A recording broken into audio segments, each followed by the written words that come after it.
नमस्कार दोस्तों, क्या हाल चाल, कैसे हैं आप लोग। तो स्वागत है आप सभी का एक बारी फिर से हमारे इस प्यारे से दृष्टि बैच में। तो सर, आज की क्या कहानी है, आज आप क्या पढ़ाने वाले हो।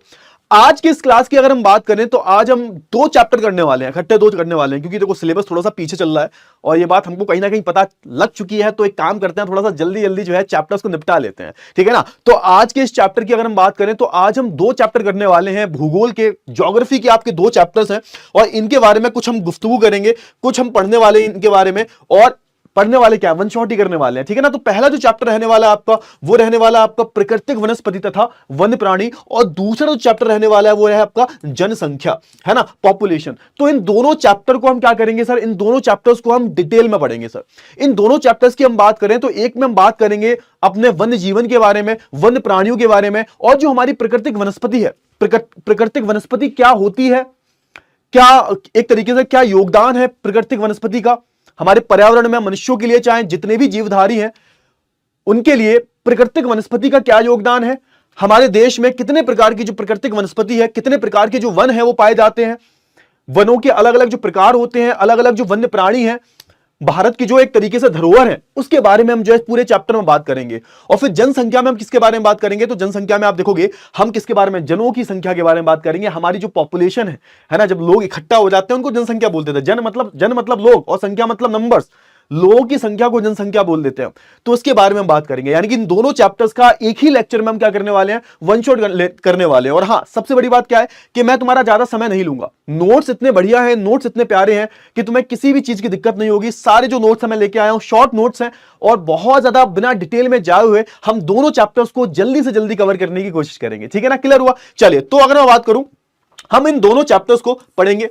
सबसे पहले हम किसको पढ़ेंगे सर, तो सबसे पहले हम बात करेंगे किसके बारे में, प्राकृतिक वनस्पति तथा वन्य प्राणी के बारे में। फिर दूसरे नंबर पर आप देखोगे हम भारत की जो जनसंख्या है इसके बारे में बात करेंगे, ठीक है ना। क्लियर हुआ। इन दोनों को हम देखेंगे, छोटे छोटे चैप्टर्स है और कम से कम वक्त में इन सारे चैप्टर्स को हम जो है पढ़ने की कोशिश करेंगे, ठीक है ना।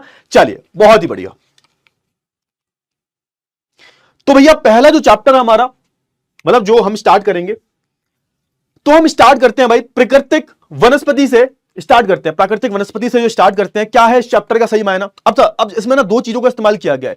एक तो इसमें प्राकृतिक वनस्पति का इस्तेमाल किया गया है सर, और दूसरा जो है इस चैप्टर में आप देखोगे वन्य प्राणी का इस्तेमाल किया गया है। अब इन दोनों की हम बात करें, कहीं ना कहीं ये दोनों ही हमारे लिए एक संसाधन है सर। संसाधन मतलब जो एक तरीके से संसाधन वो चीज होती है जो हमारी जरूरतों को पूरा करती है। तो कहीं ना कहीं जो प्राकृतिक वनस्पति है, जो पेड़ पौधे दिखते हैं आपको, जंगल दिखते हैं, और वो प्राकृतिक है। प्राकृतिक का मतलब ही क्या होता है कि इसमें इंसानों का कोई योगदान नहीं है सर, इंसानों का कोई हाथ नहीं है, ये अपने आप ही उगे हैं सर। तो इनके बारे में हम बात करेंगे और एक तरीके से हम बात करेंगे भारत के वन्य प्राणी। अब होता क्या है, ये जो हमारी प्राकृतिक वनस्पति है ये अकेली थोड़ी ना होती है, इनमें एक तरीके से आप देखोगे पूरे परतंत्र का जन्म होता है। पूरे जो हमारा जो परतंत्र होता है, हमारा जो पूरा इकोसिस्टम जो होता है, इसका जन्म होता है। यानी कि वहां पर आपको एक तरीके से वन्य प्राणी भी मिलेंगे, अलग अलग शेर, चीता, भालू, हिरन, लोमड़ी, अलग अलग तरीके के आपको जो है जानवर देखने को मिलेंगे। और आप देखोगे कि जहां जहां पर अलग अलग जब भूगोल बदलता है, ज्योग्राफी बदलती है, तो ये वन्य प्राणी और वनस्पति भी बदल जाते हैं।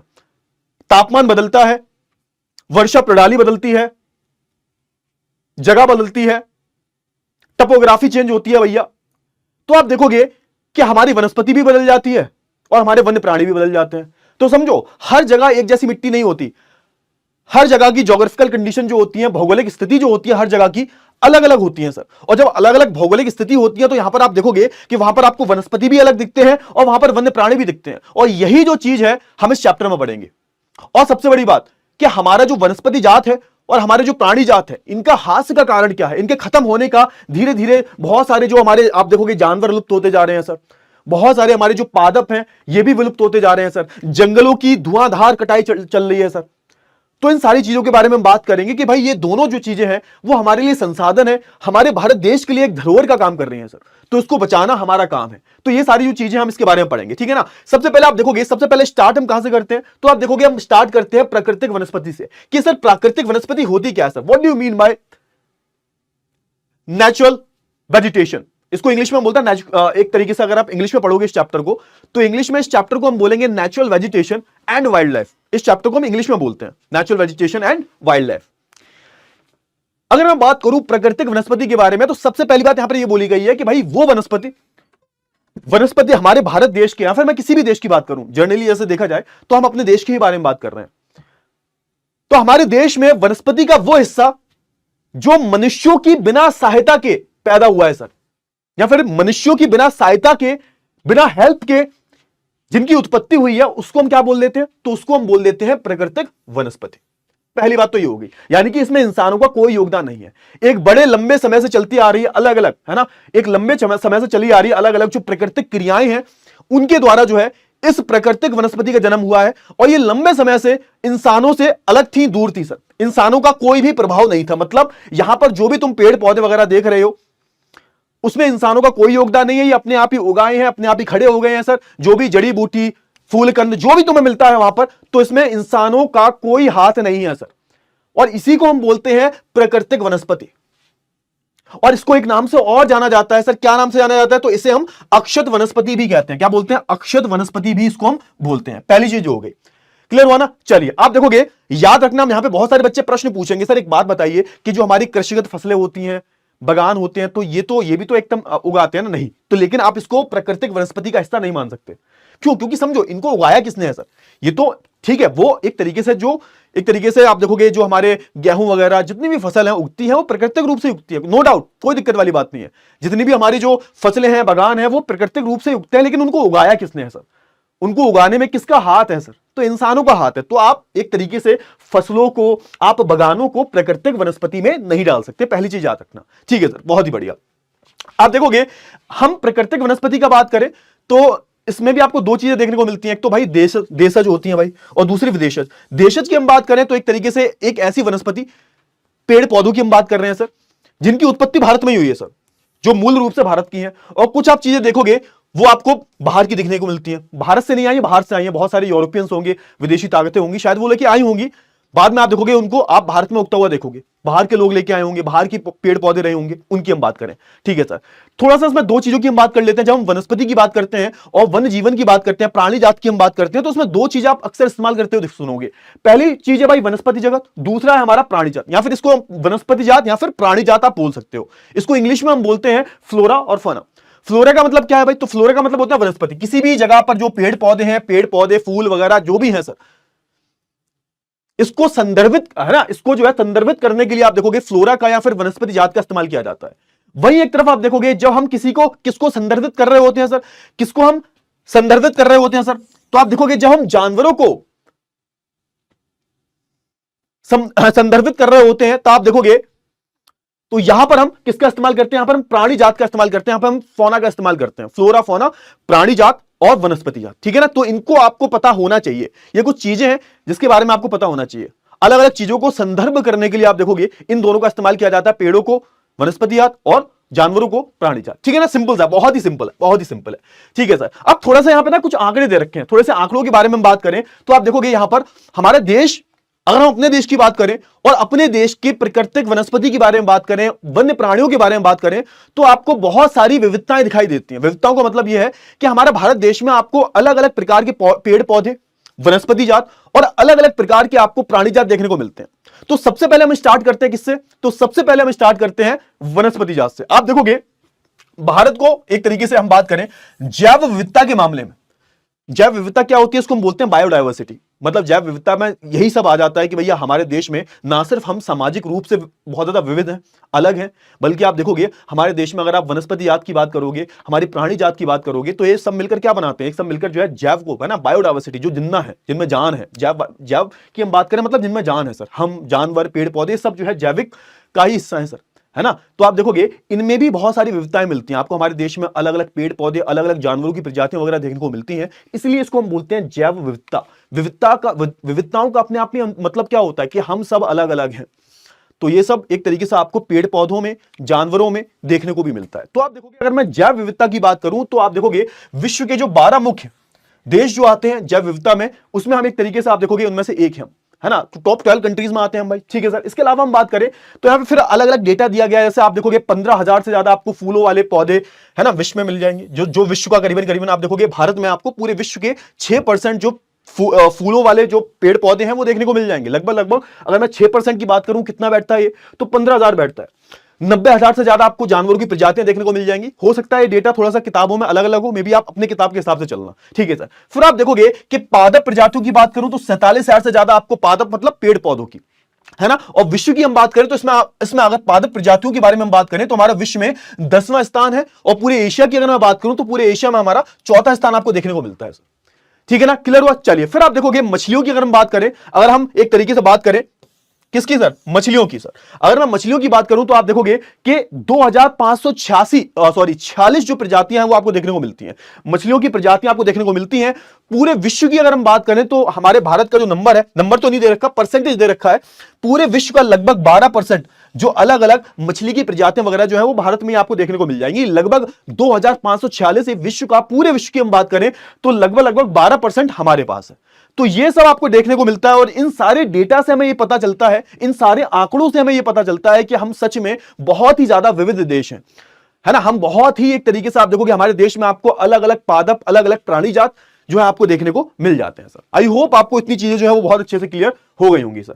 आगे हम बढ़े, आगे हम बात कर लेते हैं। फिर आप समझो, सबसे पहले हम किसकी बात कर रहे हैं सर, सबसे पहले हम बात कर रहे हैं किसके बारे में, तो सबसे पहले हम बात कर रहे हैं पेड़ पौधों के बारे में। हम सबसे पहले वनस्पति जात के बारे में बात कर रहे हैं। तो आप देखोगे हमने अलग अलग जो प्राकृतिक वनस्पति जात जो है उनको अलग अलग भागों में बांट दिया है ना। अब हम बात करें, भारत में आपको अलग अलग तरह के वन मिलते हैं। और जब आप अलग अलग तरह के वनों की बात करते हो तो आप देखोगे आपको लगभग 5 तरह के जो है वन देखने को मिलेंगे।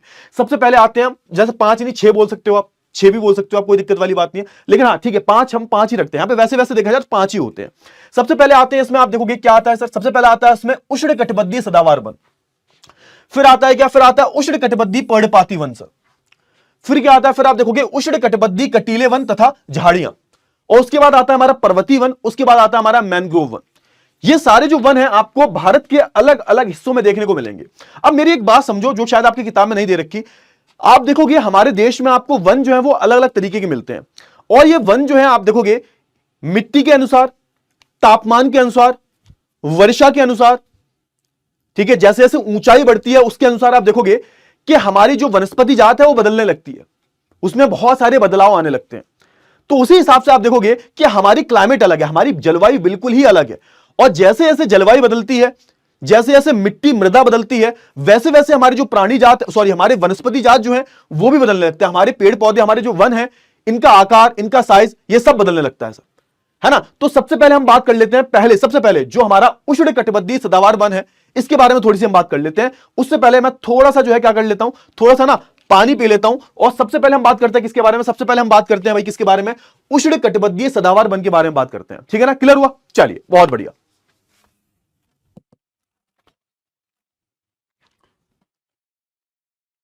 चलिए तो भाई पानी पी लिया मैंने, चले तो स्टार्ट करें। हाँ तो अब इन सारे वनों के बारे में बात करेंगे। अच्छा अब एक बात सुनो, थोड़ा सा बात सुन लो, थोड़ा सा कॉन्सेप्ट है। अब देखोगे ये सारे जो वन है, ये वन के अलग अलग प्रकार हैं सर, ठीक है ना। अभी हम बात करेंगे, सबके सारे वन एक जैसे नहीं होते, जैसे जैसे मैंने बताया आपको कि जलवायु बदलती है वैसे वैसे वन भी बदल जाते हैं। अब यहाँ पे ना कुछ चीजें जानो, यहाँ पे एक शब्द का इस्तेमाल हुआ है उष्णकटिबंधीय।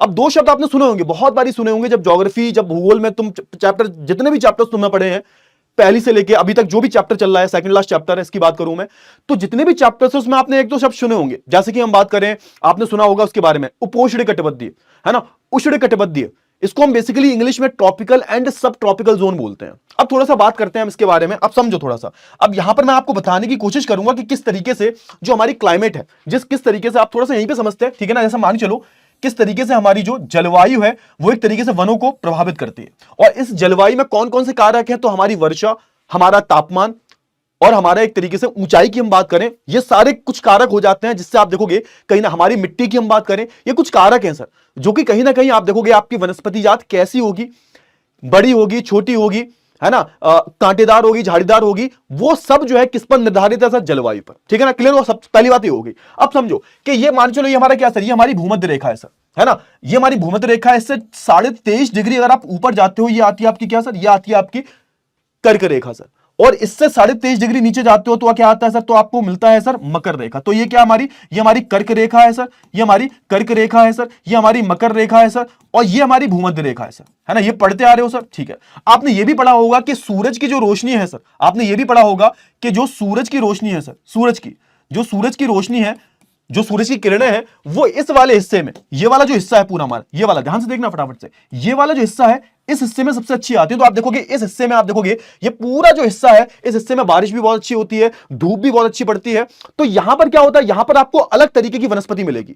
और इस रीजन को, इस क्षेत्र को हम क्या बोलते हैं, इस क्षेत्र को हम बोलते हैं उष्णकटिबंधीय, है ना। यानी कि आप देखोगे कर्क रेखा से मकर रेखा के बीच तक का जो पूरा जो हमारा है ना, हमारा जो एरिया है, हमारा क्षेत्र है, उसको हम एक तरीके से उष्णकटिबंधीय में देखते हैं, ठीक है ना। तो आप देखोगे यहां पे उष्णकटिबंधीय सदाबहार वनों की बात की जा रही है, उष्णकटिबंधीय पर्णपाती वनों की बात की जा रही है। तो ये हम किसकी बात कर रहे हैं सर, तो ये हम किसकी बात कर रहे हैं सर, तो हम इस क्षेत्र की बात कर रहे हैं। अब समझो यहां पे, अब हम अपने भारत की बात करें तो हमारा भारत कहां पर आता है। आप थोड़ा सा भारत के बारे में बात करेंगे तो हमारा भारत जो है एक तरीके से आप देखोगे, हम अपने भारत की बात करें तो आप देखोगे भारत कहां पर आता है सर, तो भारत कहीं ना कहीं आप देखोगे ये हमारा, हाँ आप देखोगे भारत कहीं ना कहीं है ना कुछ ऐसा आता है, यानी कुछ हिस्सा जो हमारे, जैसे हम दक्षिण भारत की बात करें है ना, उसका कुछ हिस्सा जो है, जो हमारी प्रायद्वीपी, जो हमारा प्रायद्वीपी हिस्सा है, उसका कुछ हिस्सा कहां पर आता है सर, तो इस क्षेत्र में आता है। अगर मैं थोड़ा सा इरेज करूं तो आप देखोगे कि ये कुछ हिस्सा जो है आप देखोगे भारत का इस क्षेत्र में आता है, यानी कि हमारा जो कर्क रेखा मकर रेखा वाले बीच का जो हिस्सा है, यहां पर हमारे भारत का कुछ हिस्सा आता है। और कुछ हिस्सा जो है हमारे किस में आता है, कुछ हिस्सा आप देखोगे हमारे भारत का आता है उपोष्णकटिबंधीय। अब देखो मैंने आपको बताया, एक होता है हमारा उष्णकटिबंधीय, उष्णकटिबंधीय का मतलब क्या होता है कि कर्क रेखा मकर रेखा के बीच का। और उपोष्णकटिबंधीय क्या होता है सर, तो आप देखोगे जब आप कर्क रेखा से भी ऊपर चले जाते हो सर थोड़ा सा, और जब आप 35 डिग्री ऊपर जाते हो तो ये जो क्षेत्र होता है इसको हम बोल देते हैं क्या, इसको हम बोल देते हैं उपोष्णकटिबंधीय, सब ट्रॉपिकल जोन, है ना, इंग्लिश में इसको सब ट्रॉपिकल जोन बोलते हैं। फिर यहां से आप थोड़ा सा मकर रेखा से थोड़ा सा आप 35 डिग्री नीचे जाओगे तो ये जो जोन होगा इसको आप क्या बोल दोगे, इसको आप बोल दोगे उपोष्णकटिबंधीय, ठीक है ना। तो समझो उष्णकटिबंधीय और उपोष्णकटिबंधीय में अंतर समझो थोड़ा सा, क्योंकि ये अंतर कभी कभी आपके काम आ जाएगा। तो हम जिन वनों की बात कर रहे हैं तो वो इन क्षेत्रों में आता है सर, किन क्षेत्रों में, ये वाले क्षेत्र, है ना। कुछ वनों की हम बात करेंगे वो किन क्षेत्रों में आएंगे सर, वो हमारे उपोष्णकटिबंधीय क्षेत्र में भी आएंगे। तो अलग अलग तरह के क्षेत्र होते हैं।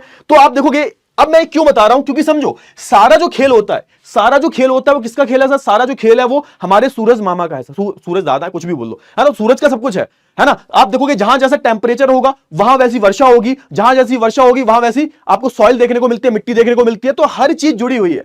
मेन होता है हमारा सूरज, सूरज की जहां रोशनी अच्छी आ रही है वहां क्या होगा, वाष्पीकरण अच्छा होगा, बारिश भी अच्छी होगी, है ना। तो समझो ये सारी चीजें कनेक्टेड है कहीं ना कहीं, क्योंकि यहां पर जो वन है ना, इस क्षेत्र में जो वन है और ऊपर के क्षेत्र में जो वन है उनमें जमीन आसमान का अंतर है। बहुत सारी चीजें जो होती हैं, बहुत सारे कारक होते हैं, ये निर्धारित करते हैं कहां पर किस तरीके से आपको वनस्पति देखने को मिलेगी। और उसी हिसाब से आप देखोगे हमने अलग अलग वनों को बांट दिया सर, हमने अलग अलग वनों को बांट दिया है। तो सबसे पहले हम बात कर लेते हैं उष्णकटिबंधीय सदाबहार वन के बारे में। अब ये है सदाबहार वन, मतलब ये जिस एरिया में होंगे आप देखोगे हमारा पूरा जो है ना उत्तरी पूर्वी भाग जो है ना, फिर आप देखोगे हमारा जो पूरा ये जो एरिया है ना, हमारे जो वेस्टर्न घाट है जिसको हम पश्चिमी घाट बोलते हैं, इसकी हम बात करें, है ना, इनमें हमेशा आपको क्या देखने को मिलेगा, इनमें हमेशा आपको सदाबहार वन देखने को मिलेंगे।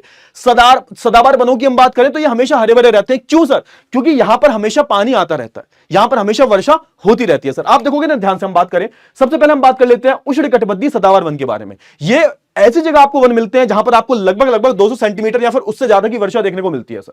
आप देखोगे क्षेत्रों की हम बात करें तो हमारे जो पूरे पश्चिमी घाट है, पश्चिमी घाट की हम बात करें, आप देखोगे यहां पर अच्छी खासी वर्षा होती है। पूरे साल में लगभग आप देखोगे 200 सेंटीमीटर से ज्यादा ही वर्षा हो जाती है। मॉनसून का सबसे पहला जो प्रकोप होता है वो हमारे पश्चिमी घाट पर ही ज्यादा पड़ता है। फिर आप देखोगे हमारा लक्षद्वीप वाला हिस्सा है, अंडमान वाला हिस्सा है, निकोबार वाला हिस्सा है। फिर हम बात करें हमारे उत्तरी पश्चिमी भाग के बारे में तो ये पूरा हमारा असम वाला हिस्सा जो हो गया। फिर कुछ हिस्सा जो हमारा तमिलनाडु का भी आ जाता है, कुछ हिस्सा जो हमारा मेघालय वगैरह का भी आ जाता है ना, चेरापूंजी मैसूराम वगैरह जो है, यहां पर तो पूरे साल भर आप देखोगे 400-500 सेंटीमीटर से भी ज्यादा बारिश हो जाती है ना, हजार सेंटीमीटर से भी ज्यादा बारिश हो जाती है। कुछ ऐसे क्षेत्र हैं जहां पर दुनिया की सबसे ज्यादा बारिश होती है, मैसूराम की हम बात करें, चेरापूंजी की हम बात करें, तो इन क्षेत्रों में आपको अच्छी खासी बारिश देखने को मिलती है। विशेषता क्या है, तो यहां पर आप देखोगे वृक्ष जो होते हैं वो 60 मीटर से अधिक ऊंचे होते हैं। क्यों सर ऊंचे होते हैं, क्योंकि उनको पोषण अच्छा मिलता है। जैसा मैं तुम्हारी बात करूं कि तुम्हें पोषण अच्छा मिलेगा, बढ़िया बढ़िया खाओगे तो तुम ताकतवर बनोगे, अब हाइट भी आपकी अच्छी हो जाएगी, है ना। जब प्रोटीन मिलेगी तभी तो हाइट बढ़ेगी ना तुम्हारी। तो ऐसे आप देखोगे इन पेड़ों को अच्छा प्रोटीन मिलता रहता है, बारिश वारिश टाइम पर होती रहती है, पानी ठीक से मिलता रहता है, इनके लिए तो पानी सब कुछ है, धूप वगैरह अच्छी पड़ती है, क्योंकि इनका जो एरिया है कौन सा है, उष्णकटिबंधीय एरिया। तो यहां पर धूप भी अच्छी पड़ती है, धूप से भोजन बनाते हैं और पानी भी मिल जाता है। तो यहां पे पेड़ अच्छे खासे लंबे हो जाते हैं। और आप देखोगे 60 मीटर से ऊपर अधिक ऊंचाई के आप ऊंचाई के आपको यहां पर जो है पेड़ देखने को मिलेंगे। वर्ष भर क्या रहते हैं, हरे भरे रहते हैं। और आप देखोगे कि यहां पर आपको अलग अलग स्तर पर जो वनस्पति देखने को मिलती है सर, है ना। चले ठीक है, बहुत अच्छी बात है। आप देखोगे मुख्य वृक्षों की हम बात करें तो आप देखोगे एबोनी की हम बात करें, है ना, और फिर आप महागनी की हम बात करें, महागनी हो गई, ठीक है। थोड़ा सा स्पेलिंग कोई बात नहीं, एक बार स्पेलिंग देख लेना, कुछ हो सकता है कुछ वृक्षों की स्पेलिंग गलत हो, अपनी बुक में देख लेना, कोई बात नहीं, है ना, है ना। आप देखोगे रोजवुड की हम बात करें, रबड़ की हम बात करें, सिकोना की हम बात करें, सारे जो पेड़ हैं आपको देखने को मिल जाते हैं। इसके बाद हम बात कर लेते हैं उष्णकटिबंधीय पर्णपाती वन। पर्णपाती वन का मतलब क्या होता है, इसको हम इंग्लिश में बोलते हैं डेसिडियस फॉरेस्ट, यानी कि ये ऐसे कुछ फॉरेस्ट होते हैं, ये एक तरीके से जब इनको पानी नहीं मिलता है ना, तो ये झड़ जाते हैं एक तरीके से। आप देखोगे ये अपने पत्ते गिरा देते हैं, इसलिए इनको पर्णपाती वन बोलते हैं। आप समझो, इसका सिंपल सा मतलब होता है कि समझो कि हमारे जो पेड़ होते हैं इनको किसकी आवश्यकता होती है, पानी की। जब पेड़ों को ऐसा लगेगा पानी नहीं मिल पा रहा, तो पेड़ क्या करते हैं, पेड़ अपनी पत्तियों को गिरा देते हैं। अब होगा क्या, इससे थोड़ा सा बर्डन कम हो जाता है कि पत्तियां ज्यादा होंगी तो पानी की आवश्यकता ज्यादा होगी, तो पेड़ पौधे क्या करते हैं भाई, अपनी पत्तियों को गिरा देते हैं। और तभी मैं बोलता हूं कि ये जो पूरा नेचर है, पूरी प्रकृति है, कितनी खूबसूरत है, सोच के देखो। और इससे हमें एक चीज और सीखने को मिलती है, नेचर से हम बहुत सारी चीजें सीखते हैं, तो इससे एक चीज और सीखने को मिलती है कि जैसी परिस्थितियां होती हैं वैसे हम ढल जाते हैं, हम इंसान जो है ना ढल जाते हैं। ठीक उसी प्रकार आप देखोगे कि ये हमारा नेचर है, वैसे ही ढल जाता है। आप देखोगे जहां पर जैसा क्लाइमेट होगा, जहां पर जैसी जलवायु होगी, वहां पर वैसे वनस्पति जो होते हैं वो अपने आप को ढालना सीख जाते हैं। और ठीक इसी की मैं कहानी की बात करूं तो यहां पर आता है हमारा उष्णकटिबंधीय पर्णपाती वन, यानी कि उन क्षेत्रों में आता है जो हमारे उष्णकटिबंधीय क्षेत्र है ना। लेकिन यहां पर कुछ क्षेत्र ऐसे आते हैं जहां पर बारिश 2-4 महीने नहीं होती, तो उस केस में आप देखोगे कि यहां पर जो पेड़ होते हैं वो अपने पत्तों को गिरा देते हैं सर, है ना, थोड़ा सा, है ना, पत्तों को गिरा देते हैं। तो आप देखोगे यहां पर क्या होता है, यहां पर आप देखोगे हाँ, इसलिए आप देखोगे मानसूनी वन भी बोलते हैं, क्यों, क्योंकि आप देखोगे मानसून के टाइम पर ये हरे भरे रहते हैं, और फिर जब मानसून नहीं होंगे तो ये अपनी पत्तियों को गिरा देते हैं। तो आप देखोगे 70 से 200 सेंटीमीटर की वर्षा होती है सर।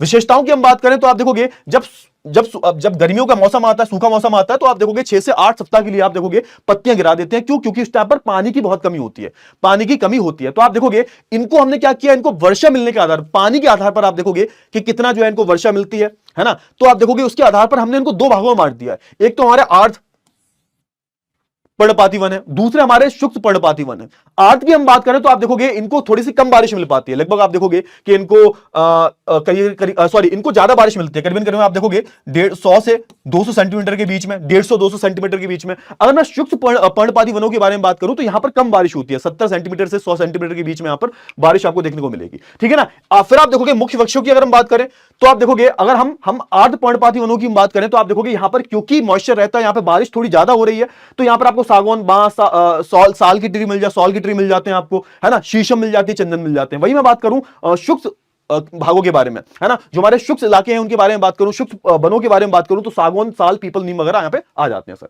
ठीक है सर। आगे हम बात करें कटीले तथा झाड़ियों के बारे में बात कर लेते हैं। कटीली झाड़ियां तथा वनों की, कटीली वन और झाड़ियों के बारे में अगर मैं बात करूं तो ये कहां पर मिलते हैं आपको, तो समझो ये उस जगह पर मिलते हैं जहां पर आपको वर्षा बहुत कम मिलती है, 70 सेंटीमीटर से भी कम आपको वर्षा जब देखने को मिलती है तो वहां पर आपको कटीले वन तथा झाड़ियां मिलती हैं। अब यहां पर एक खासियत होती है सर, आप देखोगे क्योंकि यहां पर बारिश बहुत कम हो रही है, अब पेड़ों को पानी चाहिए, तो यहां पर सबसे पहली बात तो यह है कि जो पेड़ों की जड़ें होती हैं वो बहुत ज्यादा अंदर गहराई तक होती हैं और ये बहुत लंबी लंबी जाती हैं, बहुत बड़े एरिया को कवर करती हैं। क्यों, क्योंकि इनको पानी चाहिए होता है। दूसरी बात यह है कि इनकी जो पत्तियां होती हैं बहुत मोटी होती हैं, छोटी होती हैं सर, तना भी इनका बहुत मोटा होता है। अब आप देखोगे कि मैंने जैसा कि आपको थोड़ी देर पहले बताया है कि जो पेड़ पौधे होते हैं वो एक तरीके से जलवायु के हिसाब से अपने आप को बदल देते हैं। अब यहां पर क्या होता है, यहां पर एक तरीके से प्रोसेस होता है, इसको हम बोलते हैं ट्रांसपिरेशन। एक तरीके से आप देखोगे ना, जैसे पानी जो होता है वो हवा में वेपराइज हो जाता है, वाष्पीकरण होता है ना, वेपराइज हो जाता है, यानी कि एक तरीके से भाप बनकर ऊपर चला जाता है। वैसे ही आप देखोगे हम बोलते हैं बहुत बारी कि हमें क्या करना चाहिए, बारिश नहीं हो रही तो पेड़ पौधे लगाने चाहिए। क्यों, क्योंकि पेड़ पौधों से भी बारिश होती है। क्यों, क्योंकि एक प्रोसेस होता है जिसको हम बोलते हैं ट्रांसपिरेशन। इससे क्या होता है, इससे होता यह है कि जो पेड़ की जो जड़ होती है वो क्या करती है सर, वो पानी इकट्ठा करती है सर, पानी इकट्ठा करेगी, ये पानी इकट्ठा करके आप देखोगे तने से आप देखोगे ऊपर तक पहुंचाती है। ऊपर कहां से पहुंचाती है, ऊपर पहुंचाती है पत्तों तक, पत्ते जो होते हैं ना पेड़ के वहां तक। अब पत्ते क्या करते हैं, पत्ते में हल्के हल्के छेद होते हैं, स्टोमेटा बोलते हैं इसको, हल्के हल्के छिद्र होते हैं सर। अब इसके जरिए आप देखोगे कि हमारा जो वायुमंडल है यहां पर पानी छोड़ता है पेड़, ठीक है ना, क्लियर हुआ ना। हाँ, तो इससे क्या होता है, पेड़ ठंडा रहता है और एक तरीके से आप देखोगे हमारे वायुमंडल में आप देखोगे थोड़ी सी हवा भी साफ रहती है, बारिश ऐसी होती है। जहां पेड़ बहुत ज्यादा होते हैं वहां बारिश आपको देखने को मिलेगी। तो दिक्कत क्या होती है यहां पर, क्योंकि यहां पर पानी की कमी है तो आप देखोगे यहां पर आपको छोटी छोटी पत्तियां देखने को मिलती हैं। यहां पर होता क्या है कि यहां पर जो है ना तने होते हैं वो मोटे होते हैं, जड़ें भी मोटी होती हैं और एक तरीके से पानी बहुत कम जो है हवा में फैलाती है। क्यों, क्योंकि इनके पास है ही नहीं ना पानी, जहां पानी होगा वहीं तो हवा में छोड़ेंगी ना। तो आप देखोगे यहां पर ट्रांसपिरेशन का प्रोसेस बहुत कम होता है सर। यहां पर आपको इसलिए पूरे पेड़ में कांटे देखने को मिलेंगे, मोटे मोटे छोटे छोटे पत्ते देखने को मिलेंगे, ज्यादा बड़े पत्ते नहीं होते, ठीक है ना। तो समझो यहां पे कि ये अपने आप को बदल लिया इन लोगों ने। क्यों बदल लिया? क्योंकि यहां पर कुछ स्थिति कुछ ऐसी थी। तो आप देखोगे जैसे हमारा पूरा जो पश्चिमी राजस्थान की हम बात करें, गुजरात के कुछ हिस्से की बात करें, छत्तीसगढ़ के कुछ हिस्सों की बात करें, मध्य प्रदेश की, उत्तर प्रदेश, हरियाणा के कुछ हिस्सों की बात करें, तो यहां पर आपको कुछ ऐसे ही वन देखने को मिलते हैं, है ना। खजूर हो गया, है ना, यूफोबिया हो गया, नागफनी की हम बात करें, फिर कैक्टस की हम बात करें, कैक्टस भी यही मिल जाते हैं आपको। ये सारी जो चीजें वो मिल जाती हैं। विशेषता इनकी क्या होती है? लंबी लंबी जड़ें होती हैं और यहां पर आपको छोटी छोटी पत्तियां। लंबी जड़ें क्यों होती हैं? क्योंकि पानी आसपास होता नहीं है, तो बहुत लंबी लंबी जड़ें फैला लेते हैं, जहां पानी मिलेगा वहां से फैला लेंगे, है ना। एक तरीके से स्ट्रॉ होता है ना, स्ट्रॉ, जब आप पहुंच नहीं पाते स्ट्रॉ से, है ना, पानी खींच लेते हो, तो वैसे ही आप देखोगे क्योंकि आसपास पानी होता नहीं है, पानी नहीं होगा तो ये अपनी जड़ें जो होती हैं वो लंबी दूरी तक जो है फैला लेते हैं, ठीक है ना। क्लियर हुआ? फिर हम पर्वतीय वनों की बात कर लेते हैं। पर्वतीय वनों की हम बात करें तो आप देखोगे यहां पर ये जो पर्वतीय वन होते हैं ये अलग अलग तरीके के होते हैं, समझो। अब यहां एक विशेषता होती है। विशेषता क्या होती है कि जैसे जैसे ऊंचाई बढ़ती है, ये तो आपने बचपन से पढ़ा होगा। क्या पढ़ा होगा सर? ये आपने बचपन से ये पढ़ा होगा कि मान के चलिएगा कि जैसे जैसे ऊंचाई बढ़ती है सर, जैसे जैसे ऊंचाई बढ़ती है तो वैसे वैसे आप देखोगे कि आपको मौसम भी बदलता हुआ दिखाई देगा। क्यों? क्योंकि आप देखोगे नीचे खड़े हो और ऊपर खड़े हो, तो जैसे जैसे ऊपर आप बढ़ते हो तो वैसे वैसे क्या होता है सर? वैसे वैसे आप देखोगे जो हमारा तापमान है वो गिरने लगता है सर, गिरने लगता है। हवा जो होती है वो पतली हो जाती है। इसके बहुत सारे कारण हो सकते हैं भाई। आप देखोगे सबसे मुख्य कारण तो हमारा, है ना, गुरुत्वाकर्षण बल ही होता है सर, है ना। गुरुत्वाकर्षण बल जो होता है वो हवा को नीचे समेट के रखता है, खींच के रखता है। तो आप देखोगे कि नीचे आपको सारी जो गैसेस होगी वो आपको नीचे धरातल पर दिखती हैं। जैसे जैसे आप ऊपर बढ़ोगे तो हवा के जो कण होते हैं वो दूर दूर जाने लगते हैं, हवा हल्की हो जाती है, तो इसलिए आपको ऊपर क्या लगती है? ऊपर जो है टेम्परेचर कम हो जाता है, टेम्परेचर कम हो जाता है सर, है ना। और एक चीज और होती है सर, दूसरा मैंने आपको बता दिया, पहला मैंने आपको ऑलरेडी बता दिया, गुरुत्वाकर्षण बल, है ना, नीचे ये हवा को खींच के रखती है। फिर आप देखोगे जैसे जैसे आप ऊपर बढ़ोगे तो वैसे वैसे आपको पूरा जो वेजिटेशन है, पूरी जो वनस्पति है वो अलग अलग होती दिखाई देगी। मैंने बोला ना, सारा खेल ही किसका है सर? टेम्परेचर का है सर, सारा खेल टेम्परेचर का है। और जैसे जैसे आप ऊपर बढ़ोगे वैसे वैसे आपको मृदा भी ऊपर अलग अलग मिलेगी, अलग अलग मिट्टी मिलती है सर ऊपर। इसके भी कारण होते हैं सर, क्योंकि यहां पर ढलान होता है सर। आप देखोगे जो पर्वतों की वादियां होती हैं यहां पर आपको अच्छी खासी खेती होती हुई दिखाई देगी। क्यों? क्योंकि सारी जो मृदा है वो सारी कहां आ जाती है? नीचे आ जाती है। लेकिन आप जैसे जैसे पहाड़ों के ऊपर जाओगे वैसे वैसे आपको जो मृदा है वो आपको ढंग की नहीं मिलती। या फिर जब सबसे ऊपर ही आप पहुंच जाते हो पहाड़ों पर तो वहां पर आपको कंकड़ पत्थर ज्यादा देखने को मिलते हैं, तो वहां पे वनस्पति नहीं होगी। आप समझो, कभी जाना पहाड़ पे, देखना जैसे जैसे आप ऊपर जाओगे, जैसे जैसे आप ऊपर जाओगे वनस्पति बदलती जाती है। एक टाइम ऐसा आता है पेड़ मिलने ही बंद हो जाते हैं। फिर एक टाइम ऐसा आता है कि ऊपर सिर्फ आपको क्या मिलता है? सिर्फ आपको ऊपर एक चीज मिलती है जो होती है हमारी बर्फ देखने को मिलेगी, और कुछ आपको बड़े बड़े मिडोज देखने को मिलते हैं, बुग्याल देखने को मिलते हैं। तो ये सारी जो चीजें कैसे क्यों हो रही हैं सर? तो ऊंचाई बदलती जा रही है सर। जैसे जैसे आप देखोगे ऊंचाई बदलेगी, जैसे जैसे आप ऊपर जाओगे वैसे वैसे आपको हमारा जलवायु बदलती हुई दिखाई देगी और हमारे वनस्पति भी बदलते हुए दिखाई देंगे। ठीक है, ठीक है, क्लियर हुआ? चलिए, तो यहां पर बोला जा रहा है कि अगर मैं पर्वतीय वनों की बात करूं तो इसमें इनकी एक विशेषता ये होती है कि ये ऊंचाई के साथ साथ आप देखोगे इनमें परिवर्तन आता रहता है। जैसे आप देखोगे कि 1000 से 2000 मीटर की ऊंचाई पर जाओगे तो आपको एक तरीके से अर्ध शीतोष्ण तरीके से आपको जो है एक तरीके से वन देखने को मिलेंगे। जैसे इसमें ओक, चेस्टनट वगैरह आ जाते हैं सर, ठीक है सर। फिर आप देखोगे कि अगर मैं बात करूं 15 से 3000 मीटर, तो उसमें आपको शंकुधारी का मतलब क्या होता है? कॉनिकल शेप में। अब होता क्या समझो, अब जैसे 1500 से 3000 मीटर पर आप देखोगे बर्फ पड़ने लगती है ना। तो यहां पर पेड़ों ने कुछ अपने आप को इस तरह से बना लिया है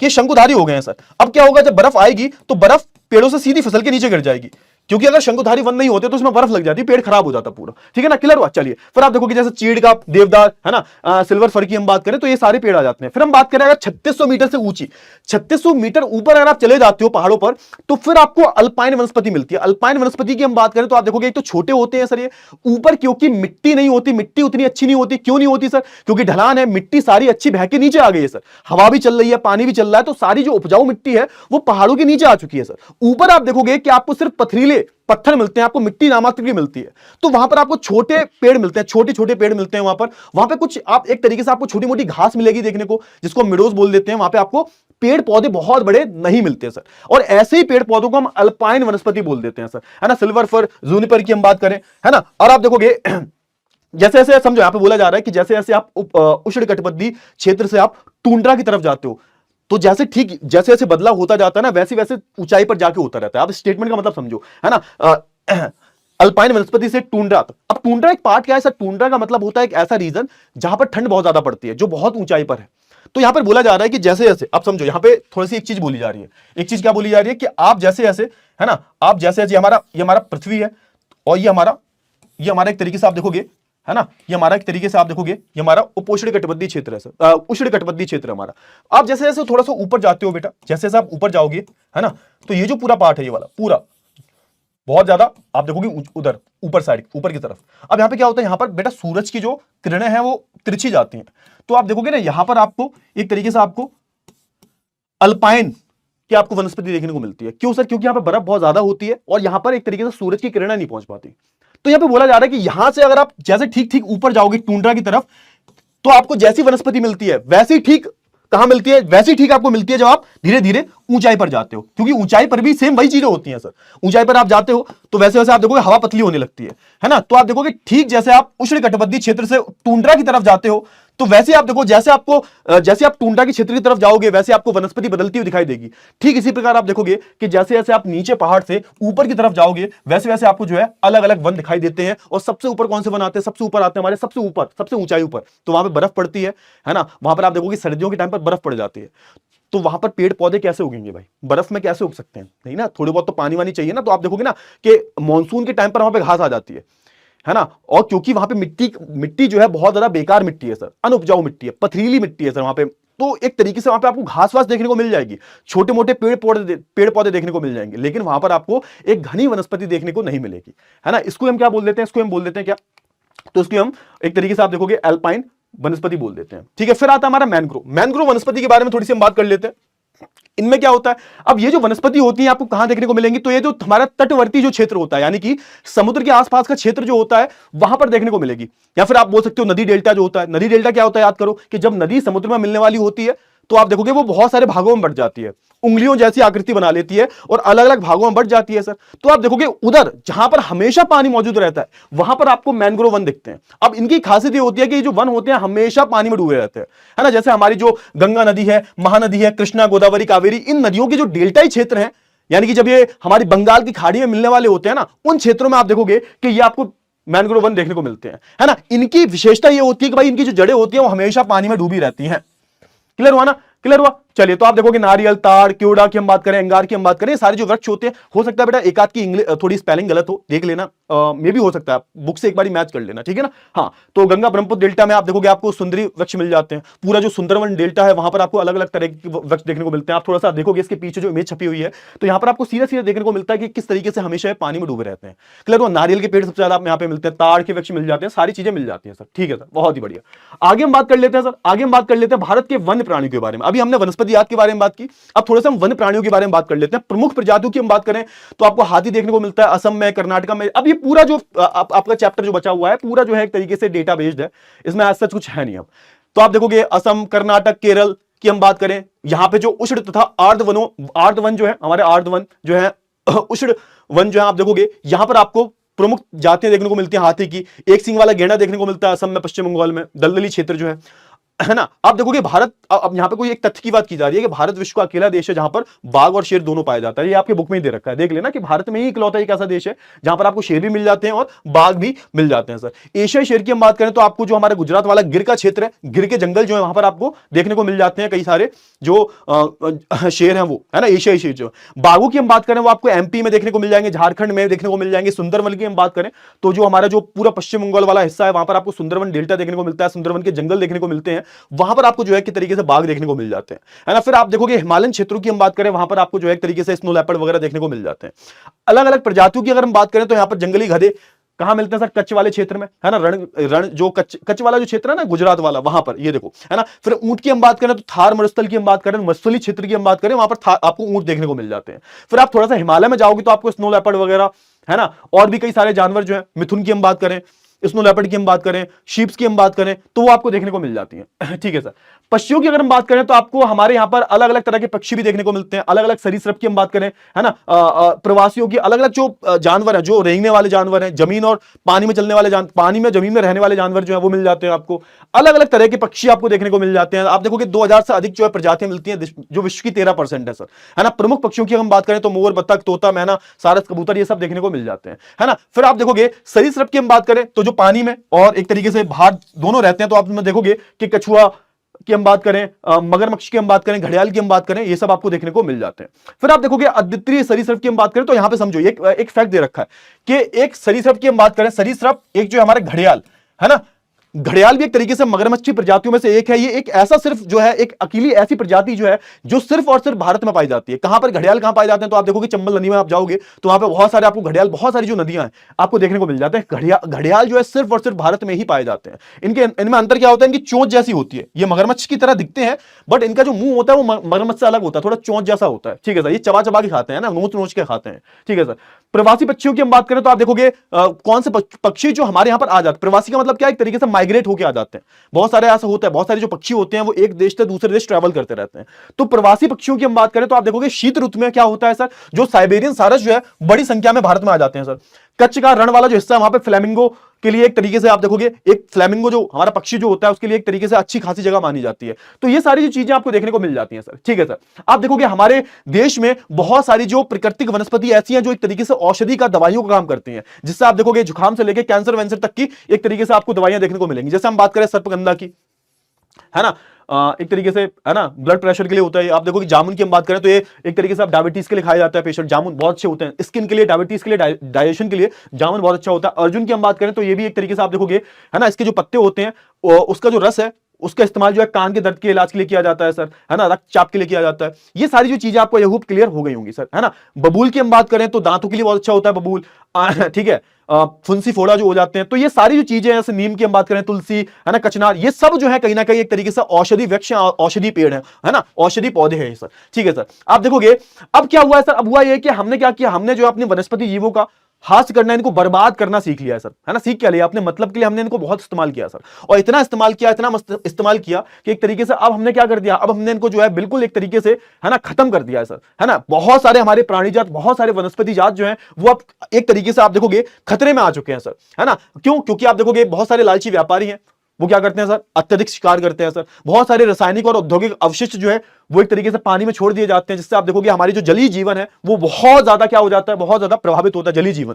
फिर इसके अलावा आप देखोगे कि इसके इन सबके परिणाम क्या हुए हैं सर, आप देखोगे क्या परिणाम हुए हैं सर इनके। इसका परिणाम यह हुआ है कि लगभग 1300 से अधिक जो पादप प्रजातियां जो है वो संकट में आ चुकी हैं, और 20 से ज्यादा आप देखोगे 20 प्रजातियां विनष्ट हो चुकी हैं, यानी कि विलुप्त हो चुकी हैं सर। काफी सारी हमारी जो वन्य जातियां हैं, काफी सारे हमारी जो प्राणी जाते हैं वो एक तरीके से विलुप्त होने के कगार पर है। क्लियर हुआ ना? आई होप आपको। और फिर हमने अंधाधुंध पेड़ों की कटाई की है, बहुत अच्छी बात है, हमने पेड़ों की कटाई भी की है सर, पेड़ों की कटाई की है, बहुत सारे काम किया, औद्योगिकरण इतना कर दिया है सर। हम अभी बड़ी संख्या में जो है पेड़ों को काट रहे हैं सर, औद्योगिकरण के नाम पर, खनन के नाम पर, खनन वाला एक पॉइंट लिख सकते हो यहां पर, इतने सारे खनन हो रहे हैं तो खनन के नाम पर हम जंगलों को काट रहे हैं। अभी एक ताजा उदाहरण आपको अरावली की जो पूरी जो पहाड़ियां वहां पर देखने को मिलता है, वहां पर सरकार ने बहुत सारे पेड़ काटने के ऑर्डर दे दिए। क्यों दे दिया? क्योंकि वहां पर खनन करना है सरकार को, वहां पर सरकार को जो है खनिजों को निकालना है सर। तो ये सारी जो चीजें हैं वो आपको देखने को मिलती हैं। क्लियर हुआ ना? आई होप आपको इतनी चीजें जो है बहुत अच्छे से क्लियर हो गई होंगी। क्लियर हुआ? चलिए, संरक्षण के प्रयास किए गए, बिल्कुल किए गए सर। आप देखोगे कानूनी ढांचा बनाया गया, आप देखोगे वाइल्ड लाइफ प्रोटेक्शन एक्ट, जीव सुरक्षा अधिनियम को लागू किया गया था 1972 में। इसका मेन उद्देश्य यही था कि हमें अपनी वनस्पति जात और प्राणी जात को बचाना है, ठीक है ना। इसके लिए आप देखोगे 8 जीव मंडल निश्चय की हम बात करें, इसको हम बायोस्फीयर रिजर्व बोलते हैं, है ना, 106 नेशनल पार्क और 573 वन्य प्राणी। अरे ये क्या होता है, वाइल्ड लाइफ सेंचुरी क्या होती है? वाइल्ड, देखो इन तीनों में बेसिक अंतर है। इन तीनों का लक्ष्य यही, बहुत सारे बच्चे कंफ्यूज हो जाते हैं सर इन तीनों में अंतर क्या है। तो देखो, जो हमारे बायोस्फीयर रिजर्व जो होते हैं, है ना, इन समझो, सबसे पहले यहां पे समझो कि सबसे ज्यादा सुरक्षा किसको दी जाती है, तो सबसे ज्यादा सुरक्षा प्रदान की जाती है हमारे नेशनल पार्क को, राष्ट्रीय उद्यान को, ठीक है ना। सबसे ज्यादा एक तरीके से सुरक्षा इनको दी जाती है। उसके बाद आप देखोगे, यहां पर आप देखोगे इन तीनों में क्या डिफरेंस है, तो सुरक्षा के लिहाज से डिफरेंस है बस, है ना, सुरक्षा के लिहाज से, है ना, एंट्री के लिहाज से कि किनकी घुसने की अनुमति है, किनकी नहीं है। तो सबसे ज्यादा सुरक्षित कौन होते हैं सर, तो ये होते हैं भैया नेशनल पार्क, इनको सरकार सबसे ज्यादा सुरक्षा देती है सर। उससे कम आप देखोगे वो होते हैं हमारे जीव मंडल निश्चय की हम बात करें, यानी कि बायोस्फीयर रिजर्व की हम बात करें, उससे कम कहां होती है, तो उससे कम होती है हमारी वाइल्ड लाइफ सेंचुरीज में। तो इन तीनों में थोड़ा थोड़ा आपको जो है एक तरीके से अंतर देखने को मिलता है सुरक्षा के लिहाज से, ठीक है ना। चलिए, बहुत ही बढ़िया। आप देखोगे इन सारी योजनाओं से ये हुआ है कि कई हद तक जो एक तरीके से आप देखोगे कि जो पोचिंग की जाती थी, अवैध रूप से शिकार किया जाता था, उन पर कहीं ना कहीं रोक लग चुकी है सर। और कहीं ना कहीं आप देखोगे ना, ये जो हमारा नेशनल पार्क होते हैं इसमें तो बिल्कुल ही ह्यूमन एंट्री अलाउड नहीं होती, बिना परमिशन के आप यहां पर नहीं जा सकते, ठीक है ना। क्लियर हुआ? चलिए, अब और इसके बाद सरकार ने क्या किया, तो बहुत सारी परियोजना को लागू किया। जैसे आप देखोगे प्रोजेक्ट टाइगर की हम बात करें, शेर के संरक्षण के लिए योजना लागू की गई थी, गैंडा संरक्षण के लिए बहुत सारी योजना लागू की है ना, भैंस संरक्षण के लिए अलग अलग जो हमारे जो प्राणी जात थे, जो वनस्पति जात थे, जिन जो विलुप्त होने वाले थे या फिर विलुप्त होने के कगार पर थे, उनके लिए आप देखोगे सरकार ने उनको फिर से पुनर्जीवित करने के लिए, उनको बचाने के लिए, उनको संरक्षित करने के लिए अलग अलग योजना भी चलाई सर। फिर आप देखोगे 1992 में आप देखोगे सरकार ने सोचा कि नहीं, जानवरों को बचाने से काम नहीं चलेगा, हमें अपने पादपों को भी बचाना चाहिए। तो आप देखोगे कि इसके लिए आप देखोगे वित्तीय और तकनीकी सहायता जो है एक तरीके से सरकार ने प्रदान की। 1992 में आप देखोगे बहुत सारी एक ऐसी सूची बनाई गई जिसमें बहुत सारे जो हमारे पादप जात हैं जो विलुप्त होने वाले थे उनको भी इसमें जो है इंक्लूड किया गया। ठीक है, क्लियर हुआ? तो ये सारी चीजें की गई हैं सर। और यहां से आपको मैप के क्वेश्चन बन जाते हैं, मैप वाले मानचित्र के क्वेश्चन जो यहां से देखने को आपको मिल जाते हैं।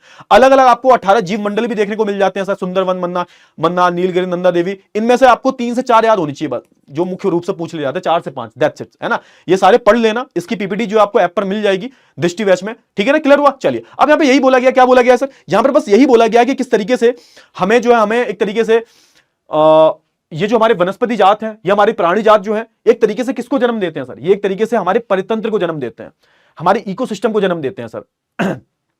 हर एक प्राणी जात का, हर एक वनस्पति जात का कुछ ना कुछ योगदान होता है सर। अगर वन्य जीवन नहीं रहेगा तो वनों में पनपने वाला जो जीवन है वो नहीं रहेगा, वो नहीं रहेगा तो हम कैसे रहेंगे सर? ऑक्सीजन तुम्हें कहां से मिलती है? अलग अलग जो संसाधन है वो कहां से मिलते हैं? तुम्हारी कॉपी किताबें किससे बनाई जाती हैं? तो कहीं ना कहीं अगर वन्य जीवन नहीं रहा तो हम अपने आपको सोच भी नहीं सकते सर। हम इसका हिस्सा है, क्योंकि हम इससे अलग नहीं है सर। हमसे पहले शायद ये चीजें रही होंगी सर, तो हम इसका एक तरीके से हिस्सा है, ये हमारे ही शरीर का हिस्सा है, याद करो, है ना, समझो कि हम इससे जुड़े हुए हैं सर। एक तरीके से जैसे जब आपका फोन ऑफ हो जाता है तो उसको आप चार्जिंग के लिए लगाते हो सर, बिजली चाहिए होती है, वैसे आप देखोगे कि जब हमारी बैटरी लो हो जाती है तो कहीं ना कहीं हमें खुली हवा चाहिए होती है, खुली सांस चाहिए होती है, और वो कहां से आ रही है सर? वो यहीं से आ रही है सर। तो उसको बचाया जाना बहुत ज्यादा जरूरी है सर, है ना। और यहां पे एक प्रश्न भी आता है, एक विचारणीय प्रश्न, सोचने वाला प्रश्न है कि अगर सोच के देखो कि हमारे वनस्पति याद और जानवर, है ना, सभी एक तरीके से खत्म हो जाए, धरती से समाप्त हो जाए, तो उन अवस्थाओं में मनुष्य क्या रह पाएगा? बिल्कुल नहीं रह पाएगा सर। ठीक है ना, क्लियर हुआ? तो इसी के द्वारा आप देखोगे हमारे चैप्टर जो है ये पूरा चैप्टर खत्म हुआ। भारत की एक तरीके से वन्य और वन्य जातियों को, प्राणी जातियों की हम बात करें, इनको एक तरीके से भारत की धरोहर बोला गया, अमूल्य धरोहर जिसकी कोई कीमत नहीं है सर। तो इनको बचाया जाना बहुत ही ज्यादा जरूरी है। और इसी के साथ एक तरीके से हमारा जो ये चैप्टर था ये खत्म हुआ। ठीक है ना, ये चैप्टर जो है पूरी तरह से जो है खत्म हो चुका है। चले, तो अब हम बात कर लेते हैं किसके बारे में? तो अब हम एक नए चैप्टर के बारे में बात कर लेते हैं, और इस चैप्टर का नाम है जनसंख्या, पॉपुलेशन, है ना। तो पॉपुलेशन चैप्टर की बात करें, अगेन मैं बोलूंगा बहुत छोटा सा चैप्टर है, ज्यादा टाइम नहीं लगाएंगे, कम से कम वक्त में हम ज्यादा से ज्यादा जो हमारे आंकड़े हैं उनको हम समझने की कोशिश करेंगे, और जनसंख्या का महत्व क्यों होता है, क्यों हम जनसंख्या के बारे में पढ़ रहे हैं। तो सबसे पहले हम इसके बारे में बात कर लेते हैं कि जनसंख्या आखिर में होती क्या है, क्यों हम इसके बारे में पढ़ते हैं भाई, इसको पढ़ने का लॉजिक क्या है। ठीक है ना, क्योंकि आप देखोगे ना जितनी भी चीजें हो रही हैं, जितनी भी चीजें आप पढ़ते हो वो कहीं ना कहीं आप देखोगे इंसानों के इर्द गिर्द ही हो रही है। ठीक है ना, इंसान आए, इंसान एक जगह बसे, जनसंख्या आपको हर जगह एक जैसी नहीं दिखती, हर जगह पे आपको जनसंख्या जो दिखती है, जनसंख्या का जो पूरे जनसंख्या की जो पूरी संरचना है वो आपको हर जगह अलग अलग दिखती है। तो इसी के बारे में थोड़ी सी हम बात करेंगे, थोड़ी सी गुफ्तगू करेंगे। तो सबसे पहले हम बात करें भारत की जनसंख्या के बारे में, तो सबसे पहले हम बात कर लेते हैं, कुछ यहां पर चीजें बता रखी है जनसंख्या के बारे में, क्यों हम देखो पहले यहां पे मतलब समझो, जनसंख्या है क्या? जनसंख्या, जन मतलब लोग और संख्या मतलब नंबर्स, जनों की संख्या, यानी कि किसी भी एक स्थान पर, किसी भी एक समय की हम बात करें, वहां पर जो भी लोग रह रहे हैं साथ में, उसको हम क्या बोल देते हैं? उसको हम बोल देते हैं जनसंख्या। ठीक है ना, जनसंख्या की डेफिनेशन हो गई। ठीक है सर, आप देखोगे कि वो जनसंख्या वो है जो क्या करती है सर? जनसंख्या वो है जो एक तरीके से अलग अलग संसाधनों का निर्माण करते हैं और उनका उपयोग भी करते हैं। आप देखोगे ना, मानव अपने आप में एक संसाधन है, तभी तो हमने एक चैप्टर पढ़ा था ना, संसाधन के रूप में लोग, एक चैप्टर करो, याद करो, पढ़ा था हमने। मानव पहली बात तो क्या है सर? खुद एक संसाधन है, और फिर आप देखोगे मानव अपनी बुद्धि का इस्तेमाल कर जो अन्य संसाधन है उनको अपने फायदे के लिए इस्तेमाल करते हैं, है ना, क्लियर हुआ ना। चलिए, तो याद रखना कि ये सारी पहली चीजें याद रखो, वे स्वयं भी विभिन्न गुणों वाले संसाधन होते हैं। यानी कि मानवों के बारे में यहाँ पे बोला गया है कि मानव पहली बात तो दूसरे जो संसाधन है हमारे पृथ्वी पर, प्राकृतिक संसाधन जो है उनका मानव इस्तेमाल करते हैं। और वो इस्तेमाल करते कैसे हैं? क्योंकि वो खुद भी बुद्धि का इस्तेमाल कर रहे हैं ना भाई। बुद्धि का इस्तेमाल कर आप देखोगे आप उन संसाधनों का इस्तेमाल करते हो, अलग अलग आपने प्रौद्योगिकी विकास कर दिया, आपने अलग अलग तकनीक का विकास कर दिया, उन तकनीक, उन प्रौद्योगिकी के माध्यम से आप देखोगे आप क्या कर रहे हो सर? आप एक तरीके से संसाधनों का इस्तेमाल कर रहे हो। तो कहीं ना कहीं मानव क्या हुआ? मानव अपने आप में एक संसाधन हुआ। ठीक है ना, मानव अपने आप में क्या एक रिसोर्स है सर। ठीक है सर, आप देखोगे अगर मैं अपने समाज की बात करूं और हम अपने अगर अर्थव्यवस्था की बात करें, हम अपने समाज और हम अपनी अर्थव्यवस्था के बारे में बात करें, तो इन दोनों के विकास में आप देखोगे कहीं ना कहीं मानवों का बहुत बड़ा योगदान होता है। समझो, ऑब्वियस सी बात है भाई, किसी भी देश की पहचान कैसे की जाती है? किसी भी देश की पहचान उस देश के लोगों से की जाती है सर, है ना। किसी भी समाज क्या होता है सर? आप देखोगे जहां एक जगह बहुत सारा जन समूह रहता है उसको हम समाज बोल देते हैं। तो अगर मैं अपने समाज के विकास की बात करूं, अगर मैं अपने है ना एक तरीके से अर्थव्यवस्था के विकास की बात करूं, तो किसी भी देश का समाज, किसी भी देश की अर्थव्यवस्था का विकास कैसे होगा? मानवों के द्वारा ही होगा। इसलिए आप देखोगे हम जनसंख्या के बारे में पढ़ते हैं। आप देखोगे जब भी हम किसी प्राकृतिक घटना के बारे में बात करते हैं, जैसे हम बाढ़ के बारे में बात करते हैं, हम सुनामी के बारे में बात करते हैं, हम भूकंप के बारे में बात करते हैं, भूस्खलन के बारे में बात करते हैं, तो अलग अलग जो हमारी प्राकृतिक आपदाएं आती हैं, वो आपदाएं बनती क्यों है सर? वो आपदाएं बनती क्यों? आपदा का मतलब होता है मुसीबत आ जाना। अगर मान के चलो इस धरती पर इंसान नहीं रह रहे होते, क्या वो आपदा होती? कोई इसमें नुकसान होता नहीं। वो आपदा इसलिए है क्योंकि वो एक घनी आबादी वाले क्षेत्र को प्रभावित करती। वरना आपदाओं का क्या मतलब रह गया? जब इंसान नहीं थे इस टाइम पर, उस टाइम पर भूकंप आते नहीं थे क्या? अरे भैया, जितने बड़े बड़े डायनासोर्स वगैरह जो थे आज के टाइम पर जो विलुप्त हो चुके हैं, बहुत सारे जानवर जो आज से करोड़ों साल पहले रहे होंगे जो आज विलुप्त हो चुके हैं, तो कहीं ना कहीं वो विलुप्त कैसे हुए हैं सर? वो कहीं ना कहीं ऐसे विलुप्त हुए हैं, भूकंप आ गया, एस्ट्रॉइड गिर गया, बड़ा उल्कापिंड गिर गया। लेकिन इंसानों की हम बात करें तो इंसान आज के टाइम पर आपदा किस चीज को बोलते हैं? जब तक इंसान पर उस चीज की आंच नहीं आती तब तक हम आपदा थोड़ा बोलते हैं। जब कोई भूकंप, जब कोई बाढ़, जब कोई सुनामी इंसानी बस्ती को प्रभावित करती है, तब हम उस चीज को क्या बोल देते हैं सर? तब हम उस चीज को बाढ़ बोल देते हैं, सॉरी, तब हम उस चीज को एक तरीके से क्या बोल देते हैं? उस चीज को हम एक तरीके से बोल देते हैं प्राकृतिक आपदा, है ना। यानी कि उसका असर जनसंख्या पे देखने को मिल रहा है, अदरवाइज उसका कोई मतलब नहीं है सर। फिर यहां पे बात बोली गई है क्या सर? आप देखोगे कि जब हम क्या बात करते हैं सर, जब हम अपने सामाजिक अध्ययन के बारे में बात करते हैं, मतलब सामाजिक अध्ययन मतलब हम अपने सब्जेक्ट की बात कर रहे हैं सर, हम सामाजिक विज्ञान की बात कर रहे हैं। सामाजिक विज्ञान में हम क्या करते हैं सर? इतिहास पढ़ते हैं, भूगोल पढ़ते हैं, अर्थशास्त्र पढ़ते हैं, नागरिक शास्त्र, यानी कि कुल मिलाकर समाज में जो भी हो रहा है। फिर हम समाज शास्त्र भी पढ़ते हैं सर, मनोविज्ञान भी पढ़ते हैं। हम अलग अलग जो चीजें हैं वो हमारे सामाजिक विज्ञान का हिस्सा है सर।